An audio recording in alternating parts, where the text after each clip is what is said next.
And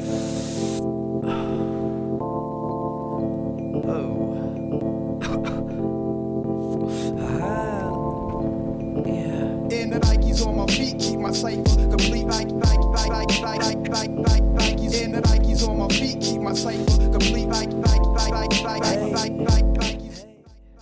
Before Jordans, sneaker culture was made up of Adidas Superstars, Continental 80s, and high-top Converses. The game all changed when Michael Jordan signed with Nike and dropped the influential Jordan 1s.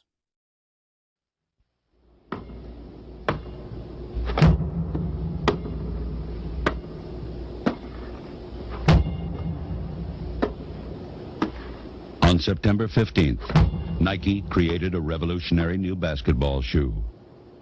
On October 18th, the NBA threw them out of the game. Fortunately, the NBA can't stop you from wearing them.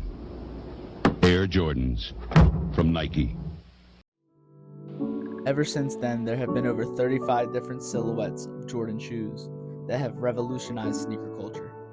Now, there are many types of shoes that make up hypebeast sneaker culture, such as Dunks, Yeezys, Virgil's Off-White collabs, and even other basketball shoes, like Kobe's.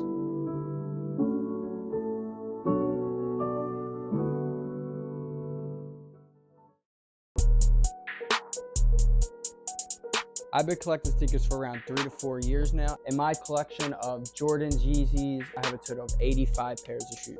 I would say my collection would range from $40,000 to $50,000. I've had benefits from working at a shoe retail and also having a little bit of connects here and there. Of course, as an investment, I see this as a stock margin right here, but I just see it as my personal stock margin that I want to hold.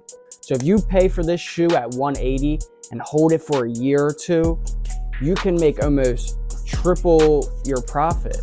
It's just a lot of money to be made, and it's just a waiting game.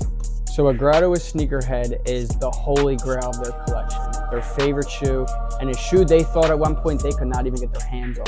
The Off-White 1 UNC colorway. This shoe is the all-round holy grail of my collection. It's my favorite shoe out of all 85 shoes. This shoe retailed for about $170.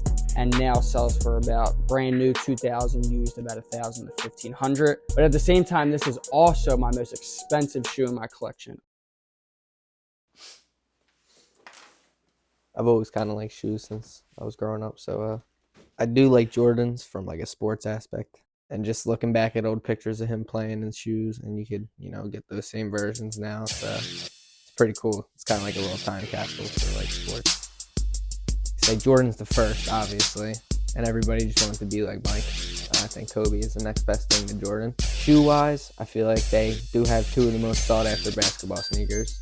I personally had 3 pairs of Kobe's growing up, and a lot of pairs of Jordans.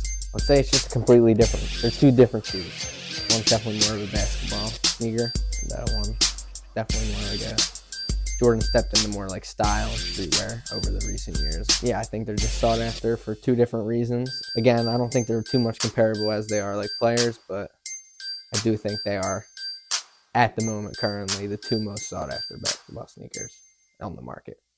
Honestly, any Kobe you get your hand on now will probably be one made that was made prior to his death, which is kind of crazy to think about. Breaking news in this Sunday afternoon, 5-time NBA champion, former league MVP Kobe Bryant died earlier this afternoon in Los Angeles in a helicopter crash. News reports. I remember my brother did wake me up and was like, yo, Kobe died. And I was like, right, sure. And he was like, no, I'm serious. And I actually went on my phone and seen it, and it's just hard to believe because I'd just seen him on TV the night before. He was young. He was a young guy. I think he was like 40, 41. Hard to believe. Sad. It's tragic. For years we've seen, artists die, musicians die, and everything associated with them, whether it's artwork or music or memorabilia, merchandise, goes for a pretty penny. A lot of the prices have went up because the manufacturing has stopped and people aren't sure or clear as to when or how they'll be able to get their hands on another pair of sneakers. Could be a decade from now that they start. Who knows? So the future is actually really unclear. Personally, my prediction when the GOAT passes away, I feel all of his shoes will rise up in price due to not being produced anymore. I mean, what are Jordans without Michael Jordan behind them? What is a retro without Jordan behind it? That's going to make people want that shoe because it's not going to be made no more. In general, just to appreciate all the shoes that he comes out with, the colors, the creations, they're all going to be missed. So if Jordan passes away, there might not be these OG colorways that keep releasing or these new ones that keep coming out. I don't know what's going to happen when he passes away, but I can tell you that his shoes will rise and they will never stop rising. Now, as it will be more impactful, I feel, to the shoe community, I do believe that it's because Jordan's more of a brand now than it is of a signature shoe, I feel like. More than though Kobe and Virgil, but I do think the one commonality or common thing they will have is that the prices are going to go up. And like I said before, it's almost a piece of art, so when you can't get it anymore, it's going to appreciate in value a lot more than it would have when said person was alive.